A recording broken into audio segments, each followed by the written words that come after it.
say that no bond is stronger than the one between a mother and her child. But what happens when that bond gets broken? Not by distance, not by death, but by choice.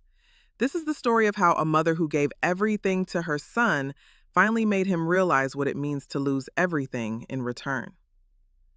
My name is Maria, and for most of my life, being a mother wasn't just part of me, it was everything I was. I raised my son Daniel on my own. His father left when he was barely 2, and from that day forward, I became both mom and dad. We didn't have much, but I made sure he never went hungry. Every extra dollar I earned went to his school books, his sports trips, his future.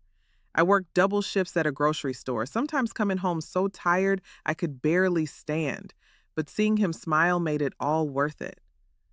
Daniel grew up smart, ambitious, and charming.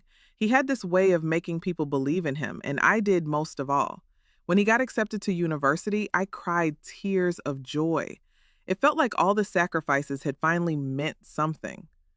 But once he moved out, the calls started slowing down. At first, I told myself he was busy. Everyone is, right? Then birthdays started passing without so much as a text. When I tried to visit, he always had excuses, exams, deadlines, new friends. By the time he graduated, he barely looked me in the eye. The first time I met his girlfriend, Sophie, she barely spoke to me. She was polite, in that cold, distant way some people are, smiling without warmth. I could tell she came from money. Designer bag, perfect nails, expensive perfume that filled the room. After that day, Daniel called even less. When I tried to ask if something was wrong, he sighed and said, "Mom, you wouldn't understand. Sophie and I are trying to build our own life now. You don't have to worry about me anymore." He said it like a goodbye. Months passed. Then, one afternoon, I got a call from an unknown number. It was Sophie. She sounded impatient, even annoyed. "Maria, could you please stop calling Daniel? It's stressing him out. He's trying to focus on work." That was the moment something in me broke. My son didn't even have the decency to tell me himself. For a while, I tried to move on. I focused on my garden, my small routines, anything to fill the silence of a home that used to be full of laughter. Then, one evening, I got a message from a friend of Daniel's I hadn't heard from in years. She told me Daniel had lost his job and was in trouble. Apparently, Sophie had left him after his company downsized. I shouldn't have felt happy about it, but after years of being ignored, something deep down whispered, now he'll know what it feels like to be left behind. But I didn't reach out. Not yet. A few weeks later, he called. "Mom," he said quietly, "I need a place to stay. Just for a few weeks." Every part of me wanted to say yes. The mother in me wanted to fix it all, to cook him dinner, to make him feel safe again. But I remembered the nights I spent alone, wondering if he was even alive. I remembered Sophie's voice telling me to stop calling. So I said something I never thought I would. "I'm sorry, Daniel. The spare room's taken. I hope you find somewhere safe." The silence on the phone was heavy. He didn't argue. He just whispered, "I understand," and hung up. A few days later, I saw him again, by accident. He was sitting outside a cafe, shoulders slumped, face pale.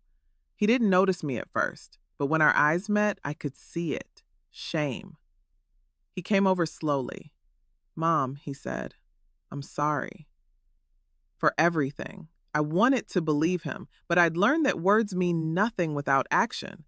So I told him, "You don't need to apologize to me. You need to learn to appreciate what love looks like when it's not convenient." He looked down. "I do now." But I wasn't sure he did. Not yet. Months went by before I heard from him again. This time it was a letter, not an email, not a text, a real handwritten letter. He told me he had found a small job and was saving money to get back on his feet.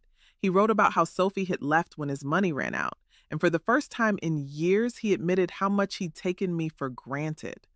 He ended the letter with, "You taught me how to survive, Mom. I just wish I hadn't had to lose you to realize it." I cried reading those words, not because I forgave him instantly, but because I finally felt seen. 2 months later, he showed up at my door again. This time, he wasn't asking for a place to stay. He came with groceries, flowers, and a look in his eyes I hadn't seen since he was a boy.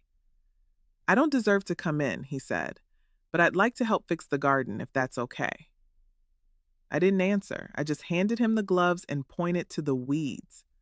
We worked in silence for a while. Then he said softly, "I was scared, scared of becoming you, tired, struggling, ordinary."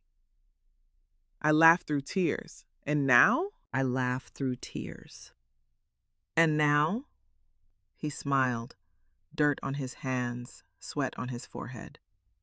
"Now I realize you were never ordinary, Mom." It's been a year since that day. He visits every Sunday now. Sometimes we talk about the past. Sometimes we just sit quietly, watching the sunset. I don't know if things will ever go back to how they were, but maybe they're not supposed to. Maybe revenge isn't always about hurting someone back. Sometimes it's about letting life do it for you. About standing tall when the people who left you come back humbled. Because the truth is, I didn't need to punish my son. Life already had. And the sweetest revenge wasn't seeing him fall. It was watching him finally understand the weight of love he once took for granted.